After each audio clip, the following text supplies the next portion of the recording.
Salut tout le monde, on se retrouve pour une nouvelle chronique sur l'après-ski. On va revenir ensemble aujourd'hui sur la première étape de la Coupe du Monde de biathlon qui s'est déroulée à Polyuka la semaine dernière. On va débriefer ça ensemble comme d'habitude, c'est parti.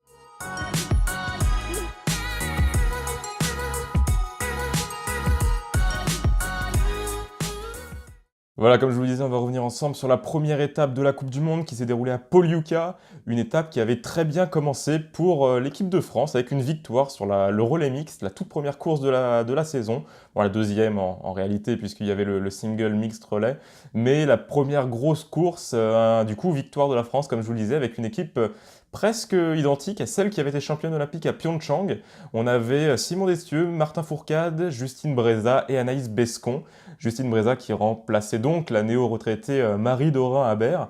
Et comme je vous disais, une victoire pour cette équipe qui a dominé la course de la tête et des épaules en étant à la fois rapide sur les skis, propre au tir. Il relaye tout simplement les Suisses à plusieurs secondes, les Italiens troisième. Donc une étape qui avait très bien commencé avec la victoire du relais mixte, voilà, en cette première journée, en cette première course de la saison. Mais l'info principale qui était à retenir de cette course, de ce relais mixte, c'était les temps de ski absolument phénoménaux de d'abord Kaisa Makarainen chez les femmes, mais également de Johannes Bö, qui a terminé, sans trop de surprise, meilleur temps de ski sur la course, 14 secondes devant Martin Fourcade. On va séparer le reste de la vidéo en revenant d'abord chez les hommes, les courses qu'il y a eu chez les hommes, puis celles chez les femmes, et donc avec l'individuelle masculine qui a été reportée dans un premier temps, et qui a été remportée du coup par Martin Fourcade. Martin Fourcade qui s'est fait très peur, qui devance l'Allemand Johannes Kuhn de seulement 4 secondes, avec un 20 sur 20 au tir pour Fourcade et un mauvais choix. Du coup, je vous le disais que ça fait très peur puisqu'il a fait le choix, son équipe a fait le choix de le faire partir avec le dossard 87, donc vraiment dans la dernière partie, dans le dernier groupe de la course, en espérant que la neige accélère, que les conditions climatiques lui permettent d'aller plus vite sur les skis. Et c'est tout l'inverse qui s'est produit. On s'est retrouvé avec une neige presque fondue qui était extrêmement lente sous les skis et qui a fait perdre énormément de temps aux Français. Il a quand même réussi à s'imposer, du coup, comme je vous le disais, mais ça a vraiment été compliqué. Et il a dû compter que sur un 20 sur 20 au tir, vraiment une hargne comme on lui connaît. Donc victoire pour Fourcade, mais qui quand même, voilà, enfin, ça confirmait en fait ce qu'on avait déjà pu voir sur le relais mixte, à savoir un Johannes Bö extrêmement rapide.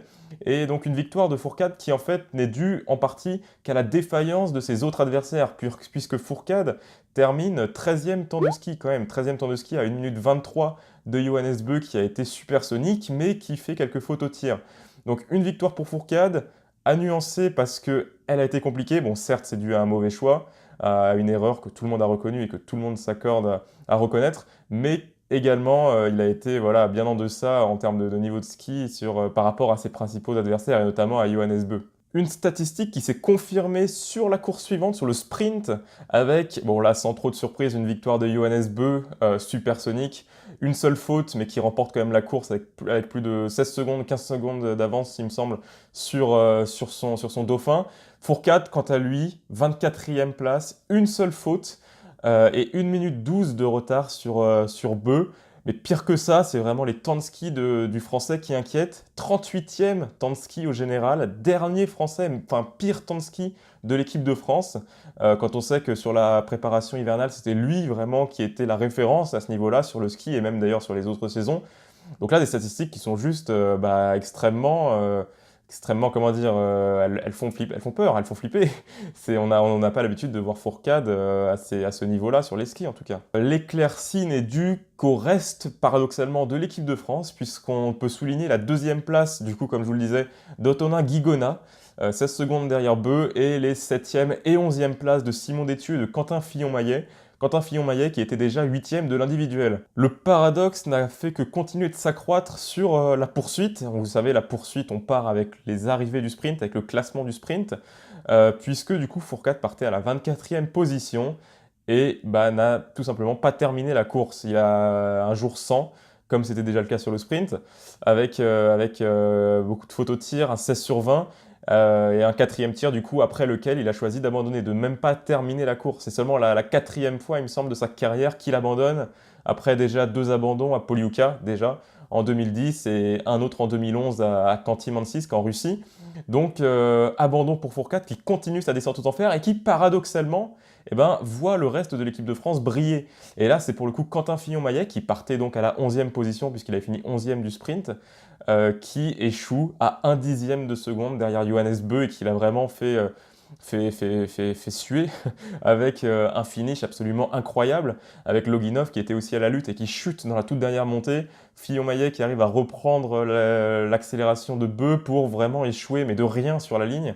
Donc une équipe de France qui brille, contrairement à un Fourcade qui lui au contraire descend complètement aux enfers, qui ne termine même pas la course. C'est juste extrêmement rare de la part de Fourcade de ne même pas le voir essayer de terminer. Bon, il savait que les conditions n'étaient pas là, ses sensations plutôt n'étaient pas là et de toute façon il n'aurait rien pu jouer, mais le voir abandonner c'est quand même un signe qui est assez fort. Chez les filles, scénario à peu près similaire puisque l'équipe de France a brillé elle aussi avec eh ben, les 3e et 4e places de Justine Breza et de Julia Simon sur le sprint.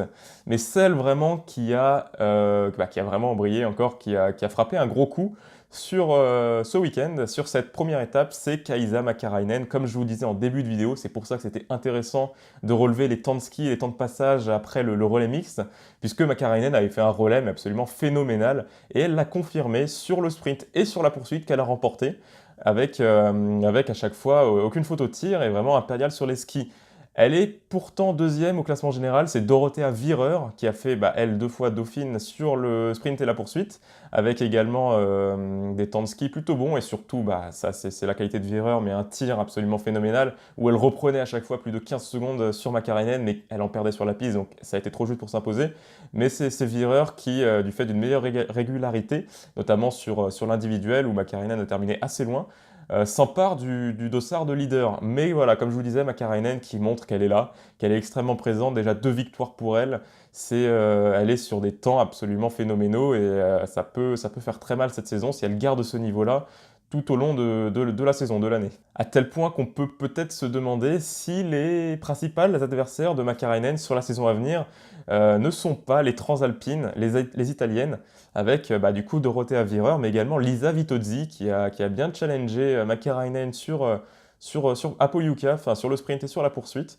Donc voilà, sûrement les 2 principales adversaires de Makarainen vont être les italiennes. Voilà une première étape à Polyuka qui est globalement positive pour les Français, même très positive, puisqu'on a retrouvé du coup des Français chez les hommes, des Français sur le podium de toutes les courses, avec Fourcade bien sûr vainqueur de l'individuel, puis Guigona, puis Fillon-Maillet. Chez les femmes, chez les filles, c'est pas mal non plus avec le sprint, du coup comme je vous le disais.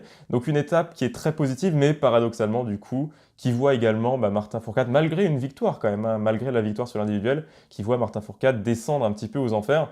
Et il est bien sûr beaucoup, beaucoup trop tôt pour parler d'une passation de témoins entre Fourcade et la nouvelle génération. C'est absolument pas d'actualité et ce serait ne pas croire en Fourcade, ne pas lui faire confiance. Mais voilà, toujours est-il que lui-même n'explique pas ses sensations très mauvaises qu'il a. Il est pas malade, il est en forme. Il y a 15 jours, avant le début de la saison, il réalisait les meilleurs temps de l'équipe de France. Et là, c'est totalement l'inverse. Donc, une situation qui est compliquée, que Vincent Vitoz, l'entraîneur de l'équipe de France, n'explique pas non plus, mais qui va nous permettre de voir, ça va rendre ça un petit peu intéressant, de voir comment est-ce qu'il va pouvoir rebondir, sachant qu'on est à Orfilsen dans 5 jours maintenant, dans quelques jours, en Autriche. Donc voilà, une étape en plus que Fourcade apprécie, puisque c'est là qu'il avait cartonné sur les championnats du monde il y a de ça 2 ou 3 saisons. Donc on attend une réponse, bien sûr, on attend une réponse, même si dans tous les cas, là en tout cas, Johannes Beu a pris une sacrée option sur le classement général pour le gros globe de cristal. On sait que Fourcade court après un 8e gros globe. Là, Johannes Beu a pris une petite option, mais ce n'est que le début de saison et on va attendre de voir comment est-ce qu'il va pouvoir rebondir et de quoi sera fait. En tout cas, la prochaine étape. Vous aurez une vidéo, bien sûr, pour revenir dessus, sur le ski alpin également. Là, on n'en a pas parce que l'actualité a été un peu tronquée en raison de l'annulation du slalom de Val d'Isère et pas une actualité folle. Également des vidéos de ski de fond si c'est nécessaire. Et comme je vous disais, je vais essayer de vous faire une vidéo générale pour présenter un peu chacun des sports, présenter le biathlon, parce que l'individuel, le sprint, la poursuite, la mass start, les relais, c'est parfois assez compliqué à comprendre quand on est novice dans ce sport. Donc je vais essayer de vous faire des vidéos à chaque fois pour chaque spécialité et que ce soit un peu un petit but pédagogique pour au moins expliquer ça au plus grand nombre. Quoi qu'il en soit, On va se redonner rendez-vous très vite. Comme toujours, n'hésitez pas à liker la vidéo si elle vous a plu, à la partager, la commenter, à vous abonner à la chaîne sur YouTube, sur Twitter, sur Facebook. Et nous, bah, comme toujours, d'ici là, on se dit rendez-vous très bientôt pour beaucoup d'actualités dans les sports d'hiver. Donc salut tout le monde, ciao ciao.